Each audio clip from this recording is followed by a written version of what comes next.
1716, chamado Vita Effigiata della Serafica Virgine Santa Teresa de Jesus. É a vida retratada da Seráfica Virgem Santa Teresa de Jesus. É uma gravura de Arnold van de, que eu não sei ler, é alemão, 1716 de Roma. É a partir dessa pintura, porque essas pinturas rodavam o mundo, vinham, são gravuras que vinham de navio, entre os carmelitas daqui, da Europa, então eles se usavam, você veja que é muito semelhante ao que foi pintado, né? Troca de figuras? Hã? Troca de figuras, mais ou menos? Troca de figuras que vinham de fora para cá, trocavam entre eles? Não trocavam, mas havia um intercâmbio. A gente pensa que essa coisa de globalização é uma coisa do século XX. Na verdade, sempre existiu. Não, é o padrão, né? Não é, porque essa pintura, você pode ter certeza que ia também para a Ásia. A mesma pintura? Índia. É, porque É mesmo de desenho. navio eles iam trocando. Aí você vai lá em Goa, na Índia, onde também é católico, né? Que é também português. É uma colônia portuguesa. Você vai ver alguma coisa parecida. Você fala, mas como é que pode? No Brasil, na Índia, porque passava de Nas navio. ilhas do Atlântico. Sim, Vice-versa, né? Porque ia de lá, o que vinha de cá, ficava essa troca. Isso Fazer é uma A festa. questão do douramento no barroco, isso é um recurso que os portugueses vão buscar onde? Lá na pintura hindu, que traz o douramento para... olha que coisa, hein? Eu não sabia. As cores, o vermelho, o verde, isso é característico da pintura chinesa. Em Ouro Preto, na igreja de Santa Ifigênia, tem uma decoração do... A chinesice que No você altar vê mor, também na sacristia. São cenas, não são não é um termo romântico, mas de passeio público. Não tem nada profano, né? Gente com sombrinha. São Olha, você falou de sombrinha. coisas orientais. Olha, Calma que ele vai chegar lá, ele vai chegar lá. Chineses. olha, a Daniele fez um trabalho Onde estão esses medalhões? que Já ela, já veremos lá na sacristia. nós vamos lá na sacristia. Que é mais baixinho, né? Você olhando ao olho nu, são negros, né? Você não consegue ver. Mas depois de uma análise fotocolorimétrica, espectrofotometria, você consegue ver aqui figuras chinesas. Aquele pagode.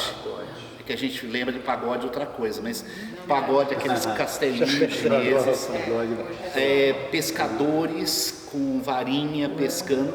Isso não é Aquelas nosso. pontezinhas do Renoir. É isso, são chineses, é chinesice. Você fala, mas que doideira, como é que pode em pleno barroco paulista ter chinesice? Mas é a globalização, é realmente a cultura oriental influenciando a nossa, Mas ele já está aqui no 18, né? que eles estão há muito tempo. Então, aqui é um resumo dos autores das pinturas. O forro da Capela Mor, o atual é Antônio dos Santos, 1814. A invisível, Lourenço da Costa. Por quê? Que são esses, supostamente, esses evangelistas também foram feitos na época do Lourenço da Costa, para a Ordem Terceira Antiga que caiu. Eles trouxeram, usaram a mesma madeira e pintaram por cima o Antônio dos Então Santos. essa estava na original, na igreja original. É A original. provável. É. Provável, mas não há... Conformação, só depois que fizer o restante. Alguém pintou aqueles evangelistas e não foi o Antônio dos Santos, porque ele não teria feito, Só anterior, né? não é? São Anterior. 64 anos.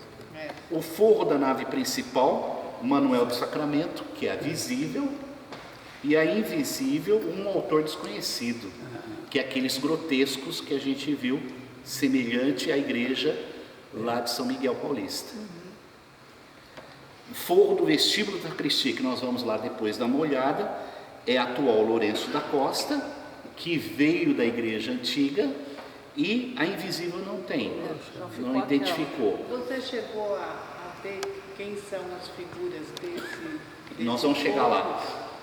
Sim, senhor. que a nossa amiga, a Silvana Borges, a Silvana Borges, identificou, ela é realmente fora de série, é uma professora, arquiteta, restauradora, pintora, sei lá mais o que ela é. Pintura cusquenha. Etc. Cosquenha, pintura em vidro, em não sei, Nossa, tudo ela que você possa imaginar. Multimídia.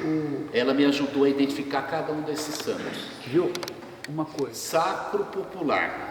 Ele viveu no final do século XIX e começo do século XX. E ele fez aqui em Mogi, lá em Itaiaçupeba, na igreja de São Sebastião, é a igreja que está mais intacta nos trabalhos dele. Ele fez o altar, ele fez tudo na realidade. Ele construiu a igreja, o Luiz acompanhou o Del e a Miriam. Nós fomos ver a missa lá. Está impecável a igreja, está bonita. A igreja está linda. Está linda, linda, linda. Está linda e ela é toda José Brito. E ele assinava, tudo tem a assinatura dele. O forro, o altar, tudo está lá. José Brito, JBC. Mas aí já é recente, né? 1900. Não, antigamente ninguém assinava. Anterior Antigamente teve só um só nos registro. documentos. Nos quadros. Nos É documentos. porque essa coisa de assinar É novo, é recente, Só um porque quadro, na uma época Santa eles não Sé, tá eram lá no pintores, Caraça. eles faziam de tudo. Eram chamados para ganhar dinheiro, ganhar O que pão. importante era ganhar o dinheiro. Convento, É o né? monastério. Monastério. Manuel do Sacramento. Manuel do Sacramento, que pintou aqui. Ele nasceu em São Paulo. Isso tudo é a última pesquisa da Daniele Pereira, que ela publicou, está no site da Unesp. Vocês podem pegar o trabalho dela completinho lá, de 500 folhas. Ele nasceu em São Paulo, ele morou na Rua Boa Vista, no centro de São Paulo. Ele foi tenente, soldado e alferes de milícias. Foi pintor e dourador. Atuou em São Paulo entre 1794 a 1832. Atuou em Mogi entre 1801 a 1804. Faleceu em 22 de agosto de 1832 de moléstia interna. E foi sepultado na igreja de São Gonçalo, em São Paulo, que é aquela igreja atrás da Sé. Na Praça João Mendes. Isso, Praça João Mendes. atrás, né? E ele, quando se fala em moléstia interna, você fala, Pois é. o que pode ser moléstia interna? Tudo é interno. Tudo é interno, né? Pode ser coração, pode ser pulmão. Tuberculose. Mas dizem que foi uma úlcera, uma coisa assim que Foi aos ele poucos. não sangrou e ele morreu. Principais trabalhos: 1822, a Ordem Terceira do Carmo de São Paulo, que é aquela que todos nós conhecemos ali perto da Sé, que ele fez douração de castiçais, tocheiros e retoques em imagens. Em 1822 ele fez a Ordem Terceira de São Francisco em São Paulo, que a Daniele também estudou. Pintura das asas, retoques da imagem de Jesus, porque lá tem o Jesus seráfico. Que são 4 asas. São 6 asas, né? 6? Acho que são. Ele fez o douramento das asas do Que Jesus legal. seráfico. Em 1826 a Igreja Nacional da Boa Morte. Isso a Miriam Salomão, que é a nossa amiga, diz que é dele, mas no último simpósio que nós fomos, ela negou. Não há então muita certeza que foi ele que fez lá. Eu O particularmente que fui lá. é? O teto? É o teto do altar mor, que tem Deus, Jesus e Maria fazendo um triângulo, mas eu olhei e falei, mas não parece. Ele faz os olhos muito arredondados e com muito, parecem olhos inchados, né? Nossa, olha Mas ela está em êxtase, né? Não poderia ser diferente. comentou, né? Esse é. Desse artista, assim, particularmente falando, é que ele desenha depois pinta. Sabe? Não é exatamente só pintura, assim, sabe? Ele faz as linhas e coloca. Então é Entendi. quase eu vejo mais como um desenho do que propriamente uma pintura, nas figuras. Entendi o que você quer dizer. Ele faz os contornos e para depois ele preencher. Não, e uma coisa impressionante dele é que é minucioso, né? É minucioso. A renda Os detalhes, as flores. E você quer que eu diga alguma rosas. coisa? É compatível ao mestre Ataíde. Sim. O mestre Ataíde, ele colocou aquele lá de Ouro Preto, que a gente conhece, Nossa Senhora do Pilar e tudo mais, e a de São Francisco, mas que tem aquela característica de negros, né? Ele já coloca uma característica que não é de negro, é Europeu, né? Europeu. mas você sabe que é dele, Principalmente porque os os papos, olhos ó. são todos parecidos. É bem aleijadinho. Aleijadinho, todos têm os olhos puxados e tal. Posso batizar o estilo dele? Eu Pode. sou meio irreverente. Zoião. Zoião. Zoião.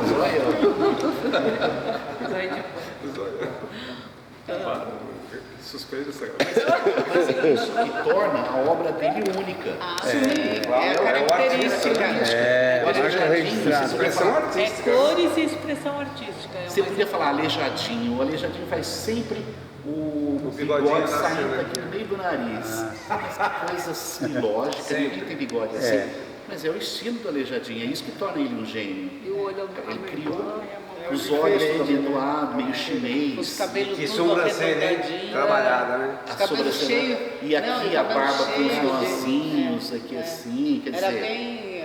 Característico. O Leonardo da Vinci, tudo cheio de curvinhas. De curvinha. e Mas aqui caracolzinhos. lembra Leonardo da Vinci, não assim a forma, mas a técnica de desenhar E fazer a depois pintura. fazer o pintor. Leonardo E fazia o- assim? Sim, primeiro desenha embaixo. Ah, eu achava que por causa do esfumato. Porque o esfumato ele tira o contorno. É, mas ele desenhava embaixo. Aí ele desenhava. Depois ele Mas esfumava. acho que esse formato E aqui, já era por que Michelangelo. que tem dois papas, dois pontífices? Nós né? vamos chegar lá ainda. Ah, sei, Tem tá que bom. ler o Muito Leonardo, legal. 600 páginas. Aí eu te digo o que é. Claro, Aqui, ó. Lourenço da Costa. Esse é parente, né? Lourenço da Costa, que supostamente é o da sacristia e é a pintura invisível daqui. Ele é pintor da cidade de Santos e mestre do conhecido pintor Frei Jesuíno do Monte Carmelo. Foi mestre dele? Ele foi mestre do Frei Jesuíno do Monte Carmelo. É uma coisa doida, né? Porque você fica, poxa, jesuíno, mas ele foi o mestre do jesuíno, ele que ensinou o jesuíno a pintar De Santos. em Santos. Tudo a ver. Isso tudo foi falado pelo Frei Timóteo. O Frei Timóteo, ele foi o Frei Carmelita daqui de Mogi e que foi o grande historiador da cidade. Da ordem mesmo, do Carmo. Da Ordem do Carmo. Ele é que descobriu, a partir dele é que Isaac Grimberg continuou, o próprio... Quem é Isaac Grimberg? Eu vi lá no museu algumas peças dele. É um historiador? Era um historiador. É, ele era da cidade. Ele tem vários livros, acho que são mais de 16 livros publicados sobre a E história. esse Frei Timóteo tem? O Frei Timóteo tem alguns registros dele escritos, que está na ordem também. A grande participação dele foi, assim, deixar um gancho para os pesquisadores futuros, sabe? Trilha, né? Abriu, ele deixava- vai por aqui Foi que a primeira pedrinha. Ele sempre deixava dá direção. Isso favoreceu muito a pesquisa nossa aqui, regional, sabe? Ele deu o pontapé inicial, né? E ele tinha, não sei se isso é verdade, você pode até confirmar, ele tinha uma coluna no Diário de Mogi, que ele sempre publicava um pouco sobre a história que ele ia estudando, né? A história da cidade, a história dos carmelitas, a história... Então isso ajudou muito os historiadores a levantarem a documentação, porque ficou registrado no Diário de Mogi. O Diário de Mogi é um jornal muito antigo, então ele publicava, ele tinha uma coluna. Você chegou a conhecer o Frei Timóteo? Não. Não? Você não foi íntimo dele? Aí também já Gostaria muito, claro. Aí, Dá gostei. que nem você que viu cair a torre. fica aí. Mas ele é bom. Ainda bem que eu não Bom vi serviço. construir, Eu né? achei que ele tinha. É o Marcos da Igreja Tem futuro, né? Acompanhou a sua O Frei Timóteo, ele construiu a igreja de Socorro, do Senhor Socorro. E ele era muito participativo aqui, tanto na política como na vida cultural da cidade. Então ele participava muito, era uma pessoa muito ativa. Muito ativo. Eu não sabia que ele tinha feito a igreja do Socorro. Do Socorro. Lá não é fazer uma Carmelita, né? pesquisa. Não, hoje pertence à diocese, mas antigamente, assim, antes de ser diocese de Mogi, o Carmo ele tinha muitas comunidades, Nossa Senhora do Socorro. Então, aí, depois que se montou a diocese, essas igrejas passaram para a cura. Aí ficou só mesmo o Carmo e algumas capelas rurais, como a de Santo Alberto e Santo Ângelo, que são duas capelas do século XVIII que vale a pena também. Vale a pena Aqui? conhecer. Aqui Vai na ser as cidade. próximas visitas que nós vamos fazer. Seguindo. Porque a de São Sebastião, lá de Teste-Pé, mas a de São Alberto é mais antiga, muito mais antiga. É bastante antiga. Para você ter ideia, o altar é de 1611, para você ter ideia. Então é praticamente com a chegada dos carmelitas na cidade. E de Santo Ângelo também é uma construção muito interessante. Ela lembra um pouco o castelo de Santo Ângelo da Sicília, onde os cavaleiros entravam com os cavalos dentro. Sabe? Dentro. Porque Santo Ângelo era um cavaleiro, era um soldado, né? Então tinha essa permissão dos cavaleiros entrarem Na igreja. E aqui era tudo tropeiro, né? Vocês vão ver, Eles não entravam numas alas laterais. Tem a capela e tem umas alas laterais onde eles guardavam os cavalos. Uma baia aqui, legal. Eles pensam uma baia, exatamente. Nos dias de hoje seria a baia. E aqui também é bem bonito esse fundo desse Cristo, né? É bem bacana. Esse Cristo é um Cristo muito interessante porque ele é um Cristo de articulação. Ele tanto serve para Cristo crucificado como para Senhor morto. E hoje ele não sai mais, mas até isso século XX, aquela parte do lixo ali embaixo da Nossa Senhora, aquele coroamento sai. Então eles tiravam o Cristo por ali, como tem uma articulação de couro nos braços, esse braço desce e ele saía como o Senhor morto. Isso vai acontecer muito em São Paulo devido ao fator econômico da Vila de São Paulo nesse período. Para não se ter que confeccionar, gastar com outro Cristo, mas só serviria para aquela semana, eles faziam esse recurso Olha que interessante. da articulação. Só que ele só serve se ele for Senhor morto. Se for um Cristo agonizante, já não serve. Ele tem que servir um morto. E as escadas Aquele também. ali já não serviria de ser de articulação, porque é um Cristo agonizante. Olha a expressão dele. A expressão exata. Agora as duas escadas É uma alusão mesmo à subida. Né? Também são os símbolos do Calvário, né? e Porque os soldados fundo subiram. desenhado, esse fundo todo desenhado com os pais, Sem dúvida. pena que não tem luz lá dentro. Não, ali, assim, tem uma música assim, falta montar no pé dele que a gente chama de giral, que seria um trono ali, um saco de giral. Claro, tá. Era falta montar e diminuir aquela janela na última coluna lá ali, ó. Esse altar, quando foi restaurado, ele estava com 4 repinturas, estava com várias repinturas. Tinha azul, tinha marrom. Então aí, decapando tudo isso, se chegou a essa pintura. Que é quase esse óleo de baleia, né? que ficou muito mais bonito, muito mais destacado. Hã? Esse azul em cima. O que sai na procissão de Cristo Morto é uma outra imagem. É aquela que fica ali. Ah, aquela que está ali. Entendi. Mas ela é também antiga, né?